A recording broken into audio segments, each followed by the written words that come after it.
예, 첫 번째 데스킹 주제, 심상치 않은 한반도 안보 문제입니다. 신인규 자주국방 네트워크 대표와 함께 풀어보겠습니다. 어서 오십시오. 안녕하세요. 안녕하세요. 네, 미국과 북한 그 어느 때보다 거친 표현으로 전쟁 가능성을 거론하고 있는 가운데 국내 상황도 심상치 않게 돌아가고 있습니다. 오늘 오전으로 예정됐던 성주 사드 부지에 대한 현장 조사가 갑자기 취소되기도 했는데요. 먼저 성주 분위기부터 영상으로 확인해 보시겠습니다.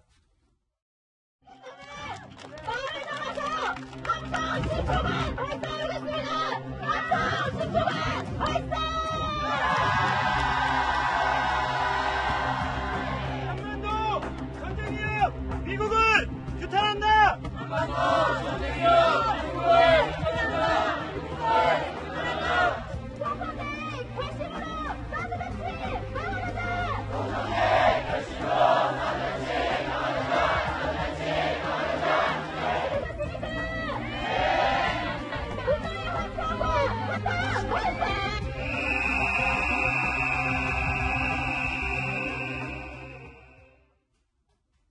규탄한다! 어제부터 이 성주 소성리에는 시위가 이제 이렇게 열렸었는데요. 한대련, 민노총 등 400여 명이 몰렸습니다. 버스 10대 정도 대절해서 오는 대규모 인원이었는데. 한대련이라고 하면 21세기 한국 대학생연합 단체를 얘기하는 거고. 예, 맞습니다.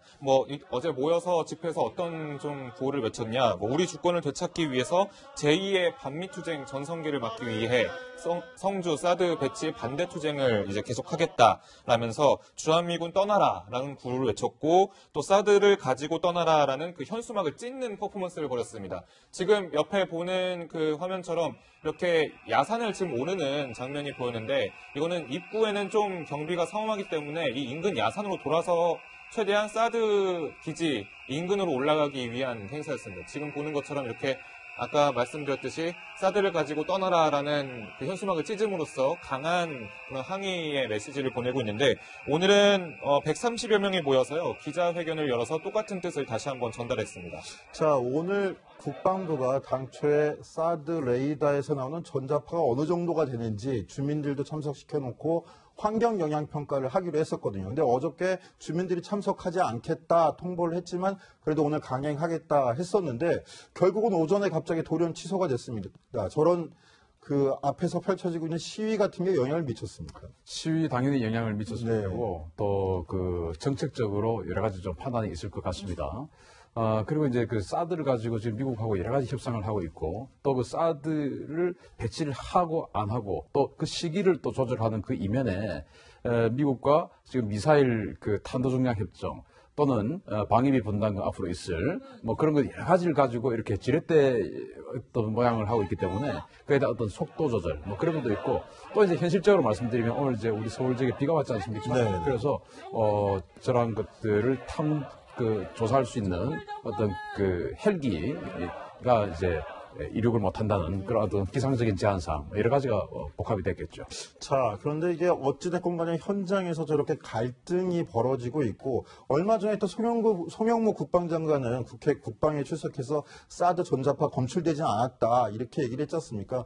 과학적으로 검증을 하고 갈등을 풀어내는 계기가 됐으면 좋겠는데요. 자, 이런 위기 상황이 북한과 미국 사이에 계속 지금 또 신경전을 벌이면서 가중되고 있기 때문에 빨리 풀어야 될 거로 보이는데 이런 와중에 북한에서는 10만 명이 참석한 어마어마한 군중 집회가 열렸다는데 그 소식 좀 전해주세요. 네, 평양 김일성 광장에 10만여 명의 시민들이 모여서 사실상 집회를 가졌습니다. 군중 집회를 가져서 함성이 울려 퍼지는 모습이 보였는데요.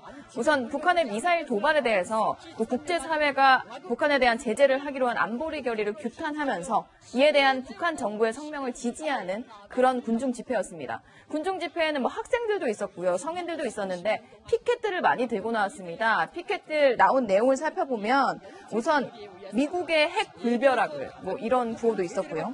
미제와 결판을 내자 뭐 이런 피켓도 들고 있는 학생들이 있었습니다. 자, 저희 평양 한복판에 저렇게 어마어마한 군중이 몰렸다는 겁니다. 그렇죠. 오늘 노동신문에 1면부터 4면까지 이 사진이 정말 빼곡하게 실렸는데요. 사진이 사람이 너무 많아서 순간 이렇게 멀리서 봤을 땐 좀 징그러울 정도로 사람이 많이 몰려 있더라고요. 이 행사장에서, 이 군중 집회장에서 김기남 노동부위원장이 과연 북한 주민들을 뭐라고 독려했을까요? 그 목소리도 한번 들어보시죠. 미국이 아직도 태세를 바라보지 못하고 시대착오적인 망상에 사로잡혀 제재 압박에 계속 매어 달린다면 그로부터 얻을 것은 수치스러운 패배와 최후 멸망뿐입니다.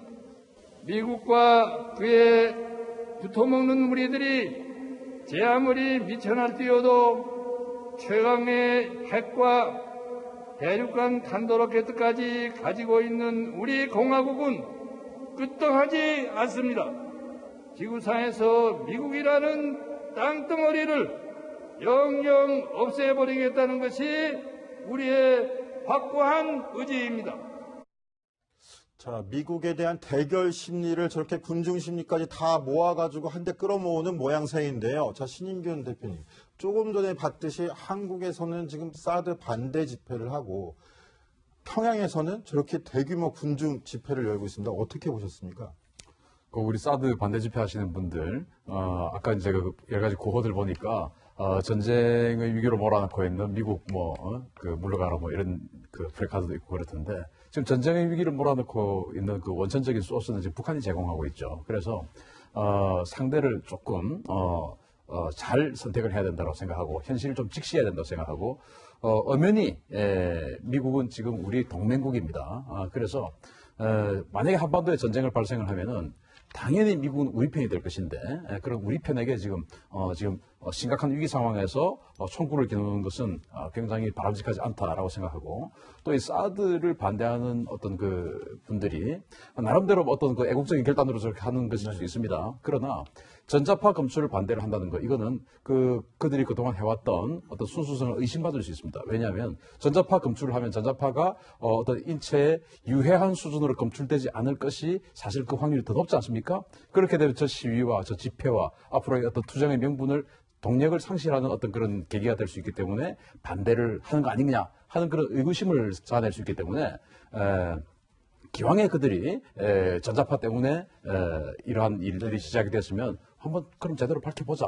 이렇게 하는 것이 순수성을 인정받는 것이 아닌가 생각합니다. 자, 과학적 검증이 빨리 이루어져야 될 텐데요. 청와대도 굉장히 입장이 좀 난감할 것 같습니다. 어찌됐건 간에 북한 문제에 있어서만큼은 운전대를 청와대가 지고 우리나라가 지고 가겠다라고 선언을 하고 미국과도 계속 그렇게 이야기를 했는데 문재인 대통령이 전쟁 불가 딱 이 얘기한 지 이틀 만에 트럼프 미국 대통령은 전쟁도 불사하겠다.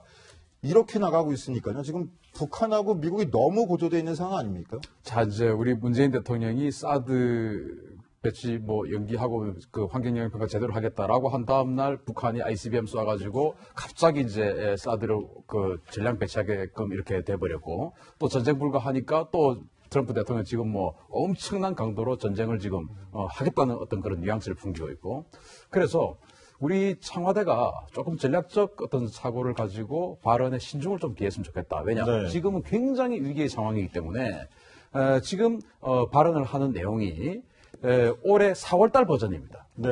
올해 4월달 발언하면 맞는 거예요. 당시 대통령 선거할 때. 그러나 그 대통령 선거할 때의 발언 을 그대로 지금 이 8월달 이 위기 국면에서 그대로 한다는 것은 조금 현실 감각이 떨어지는 것입니다. 따라서 어떤 그 대화를 통한 한반도 문제 해결이라는 그 구조를 훼손시킬 수는 없지만 세세한 어떤 미시적인 부분에 들어가서 발언 하나하나를 할 때 과연 내일은 또는 모레는 어떤 일이 발생할 것인가 하는 그런 것에 대한 면밀한 검토를 하고 참모들이 조언을 했으면 좋겠습니다. 그게 바로 고민이겠죠. 네, 한마디로 일촉즉발의 상황이라고 볼 수 있는데요. 이런 가운데 북한은 오늘 추가 입장을 냈습니다. 괌 포위 사격 방안의 완성 시점을 8월 중순으로 딱 못을 박았는데요. 북한의 성명 내용부터 들어보시죠. 미국에 엄중한 경고 신호를 보내기 위하여 중장거리 전략 탄도 로켓 화성 12형으로 괌도 주변에 대한 포위 사격을 단행하기 위한 작전 방안을 심중히 검토하고 있다. 우리 공화국 핵무력의 총사령관이신 김정은 동지께서 결단을 내리시면 임의의 시각에 동시다발적으로 연발적으로 실행될 것이다. 자, 이 내용을 다시 한번 요약해서 다시 한번 보여드리자면요. 이 김학겸 전략군 사령관이 이런 뜻을 밝혔다는 겁니다. 그 8월 중순까지 괌 포위 사격 방안을 최종 완성해서 총사령관 동지께 보고드리고 발사 대기 태세에서 명령을 기다릴 것이다. 그러니까 8월 중순이라고 딱 못을 박은 거예요. 근데 뭐 가장 궁금한 거는 이거 어떤 의미라고 좀 보시는지 신인균 대표님 말씀해 주십시오. UFG 훈련, 한미연합 UFG 훈련이 8월 22일 날 시작됩니다. 네. 그러니까 8월 중순이라고 하면은 당연히 8월 10일부터 8월 20일 사이 아니겠습니까? 그러니까 UFG 훈련 직전까지는 한미연합 훈련에서 한반도로 미군이 들어가고 본격적 훈련을 하기 전까지는 미국을 공격할 수 있는 방법을 다 마련해 놓겠다. 그리고 공격의 어떤 그 실행은 하는 거 보고 하겠다. 이런 거 아니겠습니까? 훈련을 하는지. 그렇죠. 훈련을 어떤 방식으로 하는지를 보고 하겠다. 자, 그런데 시청자분들께서 가장 궁금하신 게 저런 북한의 위협이 과연 현실화될 수 있느냐. 특히 북한이 전략군 사령부 사령관의 목소리로 자, 중장거리 전략 탄도로켓 화성 12형을 4발을 발사해서 괌을 포위 사격하겠다 이렇게 얘기했는데 이게 가능한 겁니까? 그 미사일이 뭡니까 대체? 화성 12호 이제 지난번에 화성 14호를 2번을 쐈고 그 이전에 이제 화성 12호를 쐈는데 2111km까지 올라갔었습니다. 네네. 그래서 당시에 한 5,000에서 6,000km 정도 날아가는 미사일일 것이다라고 분석이 되었었고 그러면 이제 북한 지역에서 괌까지는 한 3,400km 정도 되거든요. 그러면 여유로운 어떤 그 엔진 출력이 남죠. 여유롭게. 그러니까 약간의 고각 발사를 할 수도 있는 상황이 되고 그리고 당시 2111km까지 올렸을 때 대단히 성공한 실험이었다고 평가를 받았어요. 그런데 실전 배치된 것은 정황은 없습니다. 그런데 뭐 실전 배치됐는지 안 됐는지 그건 우리는 모르지만 그것을 가지고 쏘겠다고 하면 뭐 어쩔 수 없는 것이죠. 그래서 이제 쏘는 것인데 뭐 대기권 재진입했다라고 성공했다라고 하니까 안 믿어주고 또 뭐 정확성 있다라고 하니까 그것도 안 믿어주고 하니까 그러면 좋다. 괌에서 30km 지점에 떨어뜨려 주겠다. 그럼 대기권 재진입된 거죠. 네. 그리고 정확성 확인시켜준 거죠. 네. 그러면 또 왜 30km 지점이냐? 아주 전략적 그게 들어있습니다. 12해리가 우리 영해라고 그렇죠. 하죠. 그럼 12해리를 킬로미터로換算하면 한 2.2km 네네. 됩니다. 그러면 30km에 떨어지면 이게 영해입니까 아닙니까? 아니죠. 이지죠. 네. 이번에 화성 14호도 일본은 이지에 떨어졌지 영해에 떨어지지 않았어요. 그러니까 일본이 북한을 지금 공격하지 못하죠. 그만큼 자기네들 미사일이 정밀하다 이런 정밀. 걸 뽐내기 혹시나 한 위해서 5km 정도 오차가 있을 수 있으니까 한 30몇 킬로미터 떨어지면 한 오차가 있어도 22km 안에만 안 들어가면 미국이 영해를 때린 건 아니거든요. 그래서 미국이 그로 인해서 뭐 우리는 공격받았다라고 선언할 수 있는 거리를 주진 않겠다. 네네. 그렇지만 정확도와 재진입 기술 다 보여주겠다. 뭐 이런 것으로 봐야 되겠습니다. 자, 그런데 이번 위협의 전면에 나선 인물 바로 김낙겸 전략군 사령관인데요. 자, 이 김낙겸 사령관 2013년도에 김정은이 처음으로 나서서 한반도를 위협할 때도 같이 했던 인물입니다. 어떤 인물인지 소개 좀 해주세요. 그러니까 김낙겸 사령관이 김정은에게 상당히 인정받는 인사로 알려져 있습니다. 실제로 2012년도에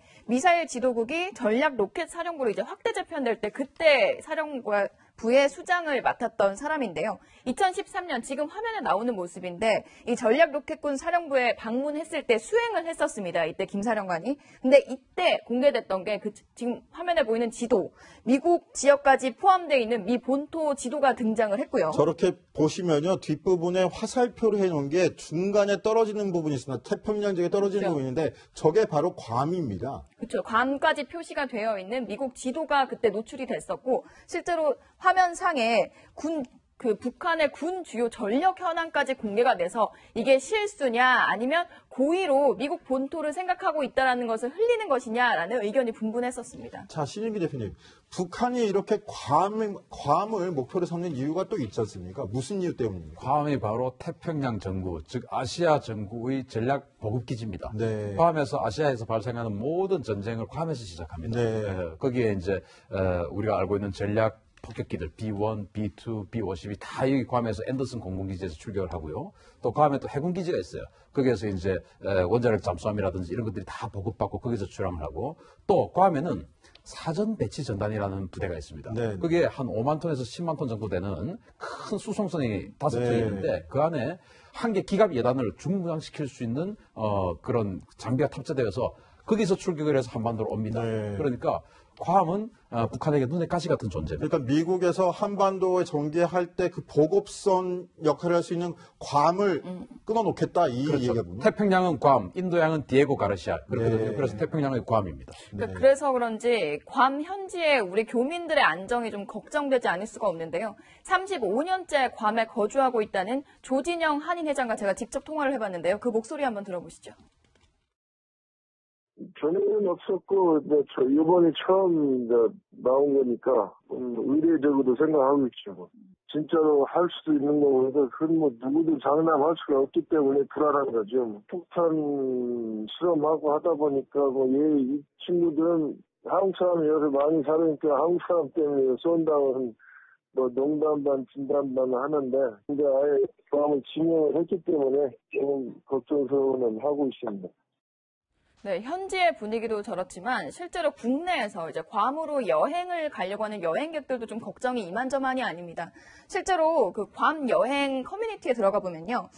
취소하면 수수료가 장난이 아닌데 걱정이다. 그리고 남편은 변쟁이 안 날 거라고 걱정하지 말라는데 불안하다. 또 일부는 주변 걱정과 성화에 여행지를 바꿨다. 이런 글들도 올라오고 있습니다. 자, 그런데 외신에서는 괌도 미국 본토에 있는 미국 국민들조차도 불안에 떨고 있는데 한반도 한국 국민들은 너무 태평하다.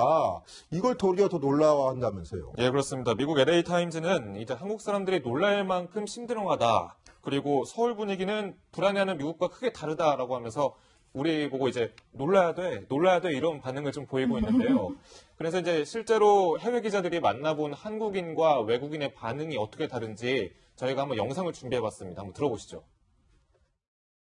That's not a big deal because in South Korea, every day North Korea want to attack us. They say, I will attack you, we will threaten, but there's always nothing happens. So maybe Korean people don't care about that. It is scary, you know. It is something that we can't take lightly. Like, you never know what could happen, and everyone's saying, "Oh, what are we gonna do?" Like, we're just discussing what are we gonna do. I'm like, dude, you can't do anything. You can't run and hide from a nuclear bomb or a threat. We're basically gonna be wiped out.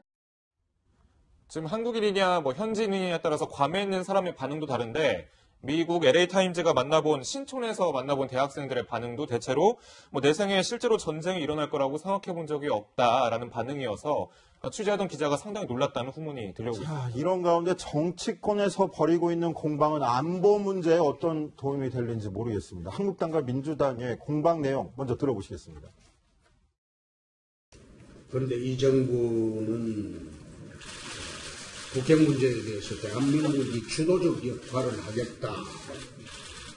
이렇게 방침을 정하고도 아무런 지금 역할을 하지 않고 있습니다. 주변의 강대국들이 문재인 정부의 대북 정책을 거부하고 있는 것이 명백히 나타나고 있고 최근에 코리아 패싱 문제를 논의하고 있지만 코리아 패싱이라기보다도 지금 현재 국면은 주변 강대국들이 문재인 패싱을 하고 있습니다. 안방에서 정부 흔들기에 여념이 없는 자유한국당의 태도는 국제사회 웃음거리밖에 될 것입니다. 자, 안보 문제 역시도 지금 공방거리가 되고 있는데요. 전통적으로 정치권에 이런 이야기가 있습니다. 여야에서 안보는 여야가 따로 없다라는 말인데, 심인균 대표님. 네. 지금 이런 한반도 안보 불안 사태 정치권 어떻게 풀어가야 된다고 하면 조언을 한번 해주시죠. 자, 군사 전문가 입장에서 말씀드리겠습니다. 그럼 제가 먼저 질문 좀 드릴게요. 우리가 만약에 나서서 트럼프 대통령이 북한을 공격하려고 마음먹었을 때 우리가 말릴 수 있는 능력이 있습니까? 없습니까? 없죠. 네. 자, 그러면은 지금 정말 트럼프 대통령이 북한을 공격할 가능성이 아주 높은 상황에서 만약에 북한을 공격하면 우리 어떻게 되냐? 우리에게 정말 포탄이 날아올 것이냐? 포탄 날아오면 안 되지 않습니까? 그렇죠. 그러면은 지금은 우리는 군사적인 측면에서 봤을 때는 좀 패싱되는 것이 좋다고 생각합니다. 네. 그래서 북한이 한국을 조건 반사적으로 공격하는 그럴 명분을 없게 해주는 거, 그것도 나름 전략적인 선택일 수 있다고 생각합니다. 자, 문재인 정부의 당초 구상대로 미국과 북한 사이에서 컨트롤할 수 있는 능력, 여야가 함께 힘을 모으고 갖추는 것도 중요한 사안이라고 생각합니다.